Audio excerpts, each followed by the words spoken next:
আজকের সমাজে আমরা বারবার শুনি নারী হোক স্বনির্ভর, নারী হোক আর্থিকভাবে স্বাধীন।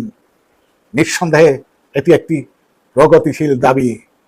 তবে সত্যিকারের স্বনির্ভরতা কি কেবল টাকা পয়সার পরিমাণে নির্ধারিত, নাকি এর গভীরে আরও কিছু রয়েছে যা সমাজ প্রায় অবহেলা করে?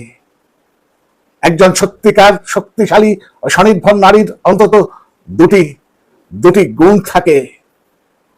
এক, তিনি কখনোই নিজেকে ভিকটিম বা দুঃখী চরিত্র বানিয়ে করুণা কুড়ানোর চেষ্টা করেন না। দুই, তিনি নিজের ভুল, দুর্বলতা ও সীমাবদ্ধতা স্বীকার করতে শেখেন এবং তার দায়িত্ব নিজে কাঁধে নেন। আজ আমরা অনেক নারীকেই দেখি উচ্চশিক্ষিতা, চাকরিজীবী, উদ্যোক্তা বা প্রতিষ্ঠিত। তারা আর্থিকভাবে স্বাবলম্বী, কিন্তু এখনো অন্যের সহানুভূতি পাওয়ার জন্য নিজেকে দুর্বল করে উপস্থাপনা করেন। মাঝে মাঝে নিজেদের দুঃখের গল্পগুলো এমন ভাবে বলেন যেন তারা চিরকালই সমাজের অবহেলার শিকার। অথচ একটি বড় সত্য হলো, সম্মান এবং করুণা একসাথে চলে না। আত্মসম্মান যেখানে টিকে থাকে, করুণা ভিক্ষার জায়গা সেখানে নেই। করুণা ভিক্ষার জায়গা সেখানে নেই।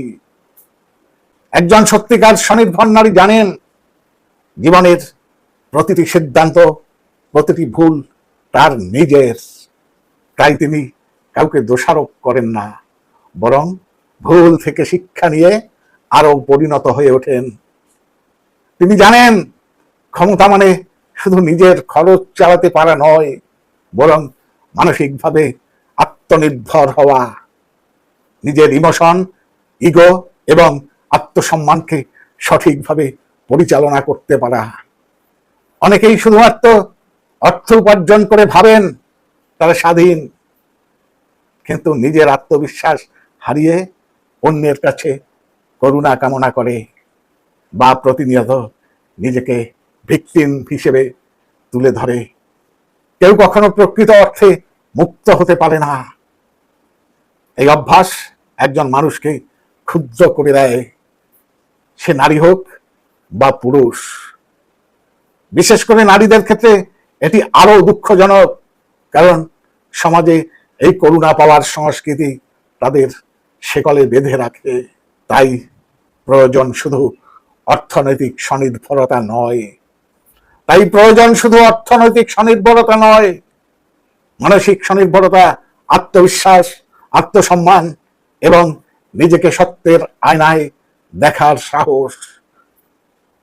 একজন নারী তখনই প্রকৃত অর্থে শক্তিশালী হয়ে ওঠেন যখন তিনি নিজেকে শুধুমাত্র লড়াইয়ের গল্প নয়, জয়ের গল্প রচয়িতা হিসাবে প্রতিষ্ঠিত করেন। নিজের জীবনের পরিচালক হতে শেখেন, দর্শক নয়। আজ এই পর্যন্ত, আবার দেখা হবে পরবর্তী কোনো এপিসোডে। ততক্ষণ লক্ষ্য রাখুন রাত্রির সংলাপে। ধন্যবাদ।